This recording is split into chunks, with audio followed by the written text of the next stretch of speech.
From the All Indiana Podcast Network. The All Indiana Podcast Network. This is the News 8 Daily 8. Now the latest news. Kylie Conway has all the news you need to know. And more. Please stand by. Now, here's Wish TV's Kylie Conway. Hi, this is Kylie Conway, and this is the News 8 Daily 8 for Tuesday, December 22nd. It is going to be a pretty sunny day today with highs in the lower 40s, but that is considerably warmer than what we're in for the rest of the week. So if you have anything to do outside, some last-minute errands before the holiday, you might want to do that today. Pfizer's coronavirus vaccine does work against a new strain spreading in the United Kingdom. That's according to BioNTech's CEO. The company explains that the proteins on the variants are 99% the same as the prevailing strains. BioNTech announced it has scientific confidence in this vaccine. It does admit that further studies are needed to be completely sure. Moderna says it believes its vaccine would protect against the mutation as well. That company's doing additional tests in the coming weeks to confirm. A pandemic relief bill heads to President Trump's desk for his signature. Congress passed a $900 billion stimulus package, marking a major accomplishment. Of Indiana's 11 members of Congress, Representatives Banks and Hollingsworth were the only ones to vote no. The bill includes stimulus checks for people making below $75,000 a year and roughly $248 billion in small business loans. President-elect Joe Biden says the bill is just the beginning, writing on Twitter, starting in the new year, Congress will need to immediately get to work on support for our COVID-19 plan. My message to everyone out there struggling right now, help is on the way. Indiana hospitality industry leaders say they are thankful for the economic support. In a statement, the Indiana Restaurant and Lodging Association writes, the enhanced PPP loans will help many businesses make it through the winter. The organization goes on to say it will also create more time for us to work with Congress to create the additional programs to save our beloved community restaurants and hotels. And the relief bill also stops surprise medical billing. Those are the bills patients get after receiving care that's out of network, often in emergency situations. The Indiana Hospital Association is backing the protections. It says that while Congress has done its part, insurance companies now need to step up. The IHA says hospitals are doing everything they can to reschedule patients with non-urgent procedures being postponed. The association released a statement overnight. It reads, we need insurance companies to assure patients that they will not face unfair out-of-pocket costs in 2021. The stimulus bill is also offering a hand to struggling small businesses in Indiana. The bill provides some tax relief for companies that receive PPP loans. Local CPA Leslie Boyd says the bill opens the door for a second round. There is also a tax credit for businesses that do not qualify for PPP loans. It's called the Employer Retention Credit. It provides an avenue for companies to keep people working when the cash flow dictates otherwise. The bill is also allowing the business lunch, dinner, and breakfast deductible back. It's been decades since the business lunch was a tax write-off. It's designed to specifically help the restaurant industry bounce back. And today, Health Secretary Alex Azar, Dr. Anthony Fauci, and other National Institutes of Health leaders will get the coronavirus vaccine on camera. The government agency will be administering the Moderna vaccine, which it helped develop. Following the event, additional healthcare workers from the NIH Clinical Center will receive the vaccine.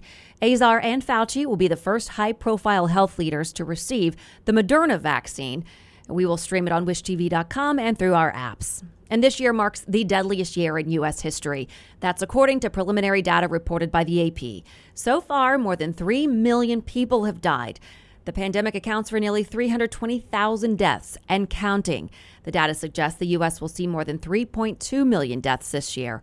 Most years, the number of deaths in the country increases, but the 2020 numbers would be about a 15% increase, making it the largest single-year jump since the 1918 flu pandemic. The final mortality data for 2020 will not be available for months. The Indiana woman convicted in a school bus stop crash that killed 3 siblings will not get a new trial. The state Supreme Court denied to hear the appeal of Alyssa Shepard. In October of 2018, Shepard passed a school bus in Rochester that had stopped to pick up children. In her appeal, Shepard claims her actions didn't meet the legal definition of reckless, and she wanted the court to dismiss her conviction and order a new trial. Shepard was sentenced to 4 years in prison last year. The Christmas star is in the sky. NASA Earth tweeted out an image. You can find that on their Twitter. The clouds around central Indiana did block it for most of us last night. But don't worry, because Jupiter and Saturn will still be very close together in the southwest sky for the next few nights. Now, to find the conjunction, what you need to do is look outside into the low western sky right after sunset each evening, and that's your best chance. Okay, apparently the pandemic is putting a damper on holiday spirits. That's according to a new poll done by the Associated Press in NORC Center for Public Affairs Research. It found just 22% of Americans feel very or extremely festive this year. That's down from 49% in 2019. Numbers are also down in the grateful and generous areas with 60 and 37%. And as for the sections that are up, 35% of people say they feel stressed, 22% say they feel lonely, and 21% feel sad. Now to some business headlines. Fort Wayne hospital workers got an early Christmas gift from Vera Bradley. It sent 4,000 gift sets to the workers yesterday. The company says it wanted to show appreciation for frontline healthcare workers who have been tirelessly and selflessly giving of themselves to keep our communities safe throughout the COVID-19 pandemic. Vera Bradley is actually headquartered there in Fort Wayne. Amazon, Target, and Walmart introduced last-minute delivery and pickup offerings to encourage holiday consumer spending. Pending availability, Walmart is enabling paid 2-hour delivery for orders made by 1 p.m. on December 24th. Target is letting customers pick up orders in-store or via curbside until 5 p.m. December 24th. Amazon announced that Prime members can opt into one-day delivery for eligible orders made until December 23rd. That's tomorrow, folks. Shopper traffic to stores on the final Saturday before Christmas dropped 41% from a year ago. That's according to Retail Next. That wasn't actually as steep of a decline as Black Friday, though, when traffic fell 48%.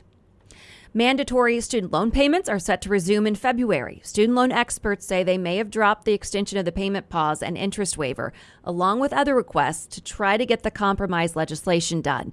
The CARES Act has helped student loan borrowers for much of this year by allowing them to put a hold on repaying their federal student loans.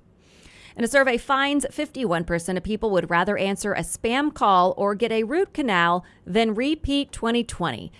Dynasta did the survey for the restaurant chain TGI Fridays and found 86% of people are tipping the same or more generously, though, on carryout orders during the pandemic. 3 Colts players are heading to the Pro Bowl. Linebacker and Wish TV player analyst Darius Leonard, center Ryan Kelly, and guard Quentin Nelson are all on the roster. This marks the first time Indianapolis has had 2 offensive linemen representative in consecutive Pro Bowls since 2005. Selections were determined by the votes of fans, players, and coaches. The Pro Bowl will kick off in Las Vegas on January 31st. And of course, the Colts are now prepping to head to Pittsburgh this weekend to take on the Steelers, which lost pretty bad yesterday. 4th loss in a row as the Colts are heading into a winning streak. Okay, take a listen here. Colts players put together a catchy 12 Days of Christmas song. It's the 12 Days of the Horseshoe. Here's a little part. In 2020, the horseshoe gave to me 9,000 yards receiving. And T.Y. Hilton continues to cement his Colts legacy. He goes over 9,000 career receiving yards, becoming only the 4th Colt ever to reach that level. On 2020, the horseshoe gave to me 10 dadgummits. Dang! Golly. That gum. Whenever you shoot. Heck yeah! My goodness, look at those guys. Oh, it's pretty great. The Colts are caroling to spread holiday cheer. You just heard from T.Y. Hilton and Phillip Rivers, of course. In the song also, Nyheim Hines chimes in, Julian Blackmon, Rodrigo Blankenship. Lots of great ones. So the Colts rendition of the 12 Days of Christmas, it played in every room at Riley Hospital for Children on Monday. Some players even made personal visits with kids. They shared holiday greetings on a video screen carried by a robot. Patients received special gifts from the team as well.